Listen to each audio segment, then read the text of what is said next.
In the southeast corner of San Francisco, where most of the city's factories, warehouses, and junkyards are, a stubby finger of land pokes out into the bay. At the end of it, a hill rises like an abscess from the stink and the noise. And on the hill live some of the most disadvantaged citizens of this or any other American city.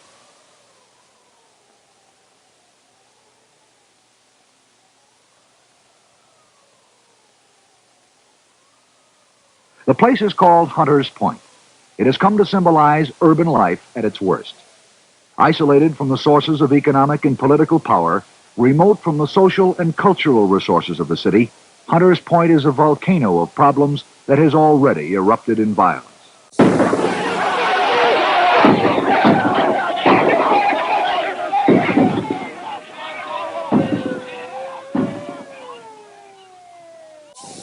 Since then, a new spirit has taken hold in Hunters Point. People there are striving to ensure that such a tragedy does not repeat itself. Assignment 4, the award-winning report to the West, produced in the community interest by the documentary department of KRON-TV. Tonight, Hunters Point, a view from the hill. As I was walking down the street one day, as I was walking down the street one day, as I was walking down the street one day, as I was walking down the street one day, as I was walking down the street one day, as I was walking down the street one day, as I was walking down the street one day, as I was walking down the street one day, as I was walking down the street one day, as I was walking down the street one day. Unless you live or work there, chances are you've never been to Hunters Point. It's deep in the Bayview district, an out-of-the-way corner of the city, south of Army Street and east of the freeway.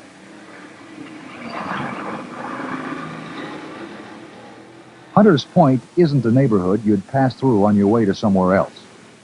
The Economic Opportunity Council calls the Bayview the Southeast Poverty District, but the area is not all slum or ghetto. Much of Bayview is integrated and comfortably middle class, with as much view and more sunshine than anywhere else in the city.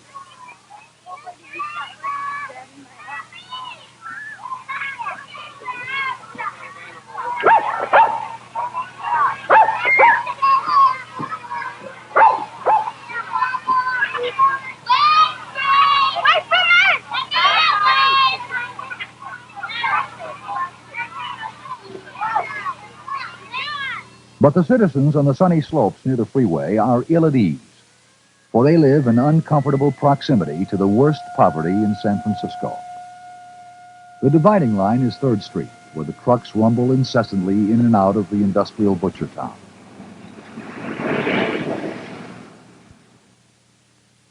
Across 3rd Street, the neat row houses become shabby tenements, and above them looms the hill, where 700 families, nearly all of them black, live in crumbling old public housing units. This is Hunters Point.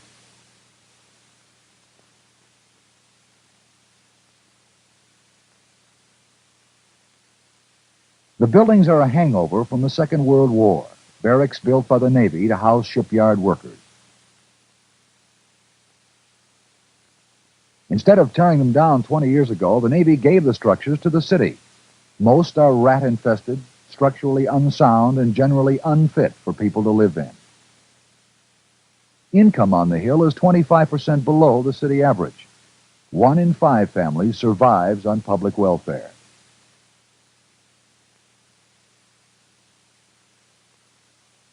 The hill is devoid of the normal neighborhood conveniences. What used to be a shopping center is now an abandoned, partly burned-out ruin. A liquor store is the only place of business surviving on the hill. So a working mother must take a bus to 3rd Street for a bag of groceries or trudge up and down the steep slope on foot. Only a small minority own private cars. The rest depend on the one bus that crawls wearily up the narrow, winding streets of the hill. Getting from Hunters Point to almost anywhere else in the city is a long, tedious series of crowded buses.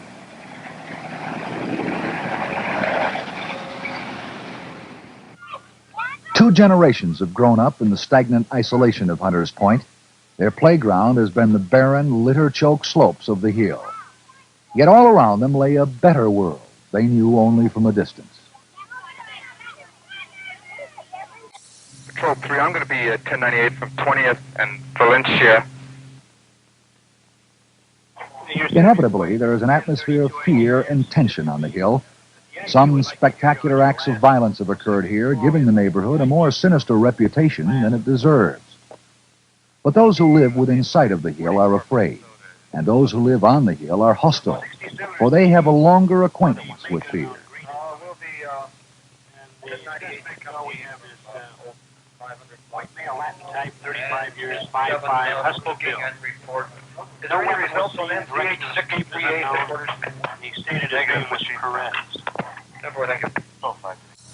The youth feel that the police are occupying this community and that they are being oppressed by the police, and that the police, while enforcing the law, oftentimes break the law. Most of the officers don't understand the black community. Most of the officers don't understand the black people living here. And there's a degree of fear on both parts. We should cancel the tow to 12 Loyola that's moved by the owner. Palmer Jackson is a police officer, but he wears no uniform. He is part of the department's small community relations unit, and his beat is one of the toughest in town, the hill at Hunters Point. I think they consider me a pig just like they consider all other officers a pig, but I have been accepted out here in the community because I've been out here for approximately 2 years now, and they know me pretty well. I spend much of my time walking the streets, talking to the merchants and kids on the street. They do come to me with problems. They do ask for my assistance. They do want to be law-abiding citizens. I don't receive as much support from the police department as I would like to have. And this is primarily because many of the officers in positions of authority don't really think that this is the true approach to crime prevention, that community relations is a sham. But we can show our success by the decrease of crime of the Hunters Point community. It's a very calm community, a very conservative community, I would say, judging from its leadership being matriarchal. Ghetto wisdom teaches that no one is as free as a white man or a black woman. This is a legacy of slavery, when a black woman, as concubine, wet nurse, or chief of the kitchen, could achieve great influence in the master's household.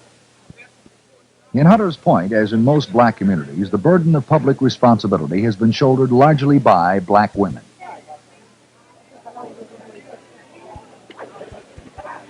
The current leader of the local matriarchy is Mrs. Eloise Westbrook. She is chairman of the Joint Housing Committee, a remarkable grassroots organization that has demanded and gotten real decision-making power over urban renewal on the Hill. The influence of women like Mrs. Westbrook rests in their ability to forcefully articulate the needs and attitudes of the community. So that is a question that we're going to be really talking about, because I do feel like that the people in Hunters Point have been very, very patient. They have been kind enough not to burn it down, and I think that's beautiful. So often in these ghettos you find where people have burnt the ghettos up, but Hunters Point have held on, and we're not going to burn it down until we get that beautiful housing, and then if we don't get the rent, I don't know what's going to happen. I'm not going to make no comment. But times are changing in Hunters Point, and new voices, masculine voices, are expressing their own view from the Hill. We'll hear from some of them in a moment.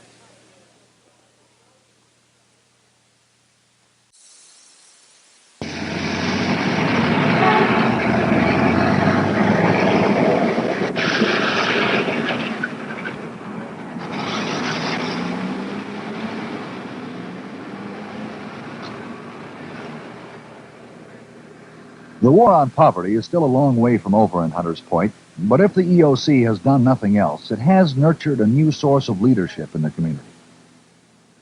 Adam Rogers is a former hoodlum with a police record. He is also an organizer for the EOC in Hunters Point and a leader of an emerging group of militant young black men. His close confederate, Sylvester Brown, works for the Hunters Point Redevelopment Agency. Both are anti-establishment, whether it be black or white. Adam Rogers sees black power as a youth movement and sympathizes with other militant groups. But he advocates that the young take care of business themselves and not lose control of the community to outsiders. I don't think that the peasants have infiltrated Hunters Point like they would like to. Our leadership has shown that we are just as militant, and we go out and do things. Like the transportation assistance program that we just got through not too long ago. The purpose of the program is for young people to come into our area and work on these buses where we've had a lot of problems in the past. Because we've been threatened that the community would pull their services out, and there's, one case they did actually stop the buses. This is one of the highest paid training programs in the country. It pays $250 an hour. And we fought all the way for it. Took us approximately about a year and one half to get that program through because of the political hanks that we had to go through. But crime attracts more young people than politics in Hunters Point. And Rogers' brand of black power is held suspect by the adult community. And it is the black establishment, not the youth, who command the respect and attention of government. As I said before, I am not unmindful of the fact that we are having a problem of lawlessness with young people, particularly those from 13 to 18 years of age. In my own generation, we had a similar problem in the North Beach area. The community itself got a little aroused and lots of... We have to go through the political system because you can't just bully people all the way with muscle. I see that we're definitely moving towards something. The people really realize that we've got to start somewhere. That these women look at us as kids, and we have to prove ourselves not only to them but to the society. I think that slowly that the young men will actually take over Hunters Point, and I think it's coming up in the near future. But community responsibilities mean little to men struggling just to survive, and the gains in steady employment in Hunters Point have not been impressive. Each morning and evening, the Hunters Point EOC office becomes a hiring hall for non-union dock workers. It's an innovation, and it's better than welfare. But it's not the kind of work that offers the security or the time for community involvement. Yet, once given the resources, the people of Hunters Point know how to solve their own problems. When the EOC proposed a health center for the community, the general reaction was it was some more of the same old stuff. They were just simply dressing it up in new clothes. It was still a double system of health care, and the community felt like it wanted something better if there's any way possible. Dr. Arthur Coleman, a neighborhood physician, heads the Hunters Point Bayview Community Health Project. It is a unique approach to the health problems of the community. Once we really found out what the needs were and what the problems were, then it was simple enough to come up with an innovative idea. They needed babysitters. They needed a way to get to doctors. They wanted freedom of choice like everybody else to pick their own doctor. We attempt to assist them in doing this or in overcoming these factors by the use of health teams. It's the function of the team to go out into the field, to knock on doors, to talk to people, to find out what their problems are. We try to motivate them to the extent that they will now on their own begin to seek health care. Where no free service is available, the health project will pay for a needy patient's private care. The approach is entirely unique, the first of its kind anywhere in the nation. 18 to 2 years old? How's the other things related to that? Not just babysitting. I think it'll have a tremendous social impact. In fact, for the first time, the community is now beginning to talk about the lack of resources. They feel now the need for a hospital. We're using our own talent, our own resources, our own manpower to do things that we think can help this community And we are not interested and will not be dictated by planners from outside of the community for this community. And said, God. This sense of self-determination is a growing force, even among the traditionally conservative black clergy of Hunters Point. Maybe some of you are satisfied and say that I got shoes and you got shoes. And when I get to heaven, I want to put on my shoes. I'm going to walk all over God's heaven. But there are some who want their shoes now. There are some who might be satisfied to get to heaven and have their milk and honey, but there are some who want their milk and honey now. I'm thoroughly convinced that we are in the midst of a revolution. We are as much in the midst of a revolution. Of the 5 non-profit sponsoring groups involved in redevelopment of the Hill, 3 are churches. And there is no way to underestimate the impact of urban renewal on the future of Hunters Point. You see here a model, and I will explain the model, and it's more than just a model, because what you William Keller, project manager for the redevelopment of the Hill and the neighboring Butchertown industrial area. We can promise this to the community. So this is Hunters Point, a community that is known in San Francisco as temporary war housing and many other of the ills and problems of urban blight. But we feel that we have planned a new town or a new city. The first phase of the Hill will constitute some 700 new homes. Another important new component in this is that the land will be owned by people in the community. I won't call them apartment buildings. Each of these really can be looked upon as a townhouse. And as they're laid out on these cul-de-sacs against the side of the hill, they bring a character to this hill of a single-family kind of living. All of the landscaping that you see pictured here is new. In the core of the area, which we call our central activities area, is a complex of shopping, child care facilities, community activities building, a green place with fountains and gardens, and it's the same thing that other people in San Francisco and other neighborhoods have had for a long, long time. Redevelopment promises more than just new housing. Its plans blatantly appeal to the middle-class yearnings of most people on the Hill. The planners can deliver the housing, but can they deliver a new way of life? Are the people of Hunters Point going to be able to come back, stay, live in the new community that's been planned for them? Our partner in this venture, who has supported us in this commitment and this belief, this paper plan that they've seen for the last 3 years, has been the Bayview-Hunters Point Joint Housing Committee. And let me say something else, that everybody on that hill cannot pay no $125 and no $185 and no $200 for apartment. We have worked along with... To really change things on the Hill will take leadership, organization, and money. In other words, it will take political power. And if real power resides anywhere in Hunters Point right now, it resides in the Joint Housing Committee. Through it, the people can not only express their desires, they can enforce them to an unprecedented degree. The dynamic force behind the committee is Mrs. Eloise Westbrook. I have begged people to go down to the supervisor, to stand up, to testify, even to those committees where you get some money from. And nobody there, baby. I wind up down there alone, standing there pleading for this community that we have good schools, good facilities, and better jobs. And who's standing there hollering? Nobody but Westbrook. Now, where is EOC? Where is TOC or any other kind of C? Where are you? Now, you tell me that EOC might get angry because we don't have bodies to do this job. I am just the chairman, but let me tell you something.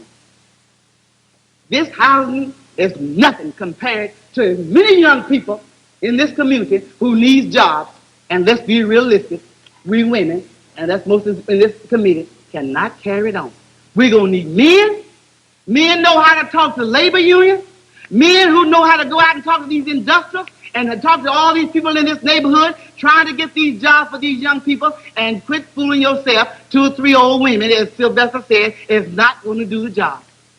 It's going to take men, and it's going to take power. And we don't have it. We don't have it. Can't no man in here participate in this mess unless he gets paid for it. And the agency got us at a disadvantage because them cooks are sitting up downtown getting paid $1,500 a month to beat us out of it. And that's all it is to it. The Chamber of Commerce ain't got nothing to do but sit on their fanny and beat us out of it.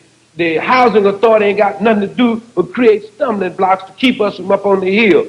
All of these problems, Miss Westbrook can't solve them. And the only way these damn problems gonna get solved is some of us men are gonna have to say that we're going to get out in front and do this job, but we're gonna be paid for doing it. Because white people don't work for free, and I don't know why they think we gotta work for free. You know, white people are crazy. They think black folks don't need no money. Loaf of bread costs me the same thing as do a white man. With little else but the force of her personality, Mrs. Westbrook has moved her community forward. And with Renewal of the Hill underway, she moves on to the new Model Cities program, which promises to uplift the entire Bayview area. But the young men of Hunters Point are jealous of Mrs. Westbrook's power, and they snipe at her whenever they can. Mr. Bailey called the question. Sorry. All in favor, use the silent voting. Huh? What did you say, Sylvester? No, you tripped on through me. You go. I'm so sorry. No, you ain't sorry. That's why ain't no men involved, because you women talk too damn much. Sylvester? I mean it, Miss Westbrook. I think you do mean it. I think you do mean it. But you know, all in favor, use silent voting. I have it so. In a moment, a final view from the hill.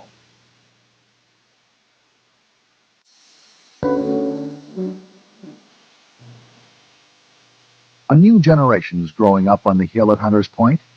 Presumably, these children will not spend much more of their youth in squalor. But the future belongs to those with the power to shape it.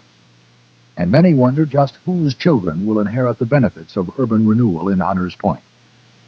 If the people can keep hold of their neighborhood and control its development, they will not only own the view from this hill, they will have proven something important about how to fight poverty. Assignment 4 is produced in the community interest by the documentary department of KRON-TV. Watch for our next report to the West on Assignment 4.